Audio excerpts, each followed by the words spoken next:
It is narrated from Hazrat Aisha Siddiqa radiallahu ta'ala anha that once the other wives of the Prophet sallallahu alaihi wasallam sent Fatima, may Allah be pleased with her, to him.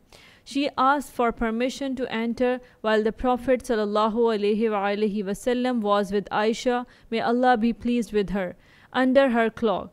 The Prophet sallallahu alaihi wasallam allowed her to enter. She came in and said, O Messenger of Allah, your wives have sent me to you.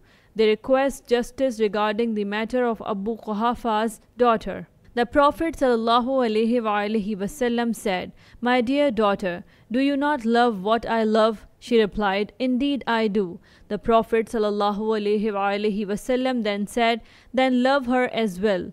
Upon hearing this, Fatima, may Allah be pleased with her, stood up and went back to the other wives. Relaying the conversation, the other wives said, You do not accomplish anything. Go back to him again. Hazrat Fatima radiallahu ta'ala anha replied, By Allah, I will not speak to him about this matter again.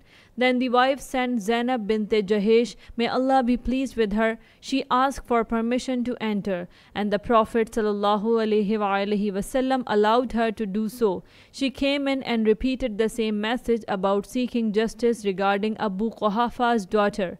Hazrat Aisha Siddiqa radiallahu ta'ala anha said that Zainab then started attacking her verbally.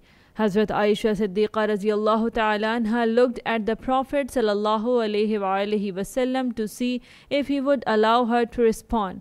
When she realized he would not mind, she began replying to Zainab and continued until she silenced her. During this, the Prophet sallallahu alaihi wasallam smiled and said, She is indeed the daughter of Hazrat Abu Bakr. Hazrat Aisha Siddiqa radiallahu ta'ala anha commented that she had never seen a woman more charitable, more diligent in maintaining family ties, and more dedicated to worshipping Allah than Zainab bint Jahesh, may Allah be pleased with her.